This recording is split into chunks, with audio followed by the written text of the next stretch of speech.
हर हर महादेव। क्या आपने कभी सोचा है, अगर कुंडलिनी शक्ति हर इंसान के भीतर मौजूद है तो फिर हर व्यक्ति अलाइनमेंट या आत्मबोध क्यों नहीं प्राप्त कर पाता? अगर यह शक्ति स्वभाव से ऊपर उठना चाहती है तो फिर उसे रोकता कौन है? योग के प्राचीन ग्रंथ एक बहुत ही रोचक उत्तर देते हैं। वे कहते हैं कि हमारी चेतना के मार्ग में 3 ग्रंथि होती हैं: ब्रह्म ग्रंथि, विष्णु ग्रंथि और रुद्र ग्रंथि। बहुत से लोग इन ग्रंथियों के बारे में सुनते ही कल्पना करने लगते हैं कि शायद रीढ़ की हड्डी के अंदर कहीं 3 वास्तविक गांठें बंधी हुई हैं, जिन्हें कुंडलिनी जाकर तोड़ देती है। लेकिन क्या वास्तव में ऐसा ही है? क्या किसी डॉक्टर ने कभी शरीर में इन 3 ग्रंथियों को देखा है, या फिर इनका अर्थ कुछ और है? अगर इस प्रश्न का उत्तर समझ में आ गया तो कुंडलिनी योग की आधी से अधिक गलतफहमियां अपने आप समाप्त हो जाएंगी। ग्रंथि का वास्तविक अर्थ सबसे पहले ग्रंथि शब्द को समझते हैं। संस्कृत में ग्रंथि का सामान्य अर्थ है गांठ, बंधन या ऐसी उलझन जो किसी चीज के स्वाभाविक प्रवाह को रोक दे। एक छोटा सा उदाहरण लीजिए। मान लीजिए आपके घर में पानी की पाइपलाइन लगी है। पानी आसानी से बह रहा है, लेकिन अचानक पाइप मुड़ जाए या उसमें कोई रुकावट आ जाए, अब क्या होगा? पानी बंद नहीं हुआ है, पानी की शक्ति भी कम नहीं हुई, लेकिन उसका फ्लो रुक गया है। योग कहता है कि हमारी चेतना के साथ भी कुछ ऐसा ही होता है।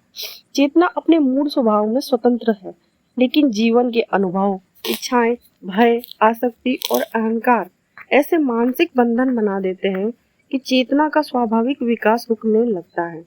इन्हीं बंधनों को योग की भाषा में ग्रंथि कहा गया है। क्या ये शरीर में होती है? यही सबसे बड़ा भ्रम पैदा होता है। जब लोग गांठ शब्द सुनते हैं तो वे सोचते हैं कि शायद शरीर के अंदर कोई वास्तविक गांठ होगी, लेकिन आज तक आधुनिक चिकित्सा विज्ञान को ऐसी कोई शारीरिक संरचना नहीं मिली है जिसे ब्रह्म ग्रंथि, विष्णु ग्रंथि या रुद्र ग्रंथि कहा जा सके। इसका अर्थ यह नहीं है कि योग गलत है।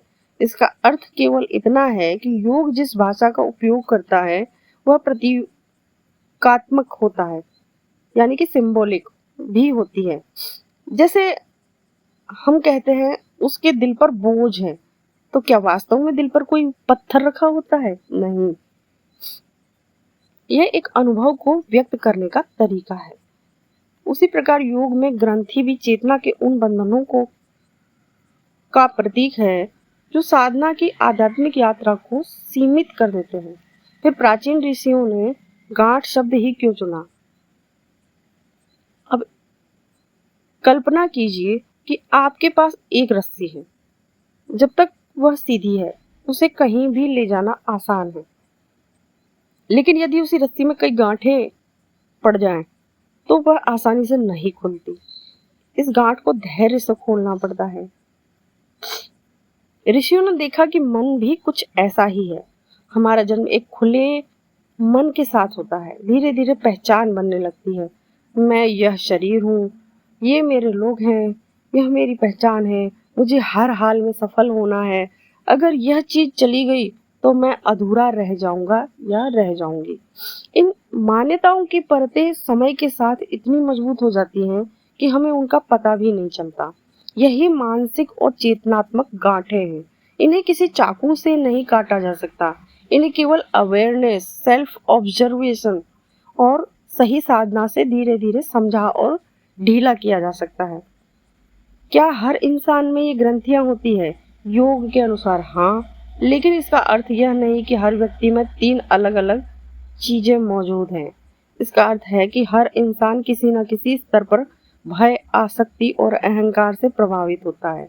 इन्हीं 3 मूल बंधनों को योग में 3 ग्रंथि के रूप में समझाया।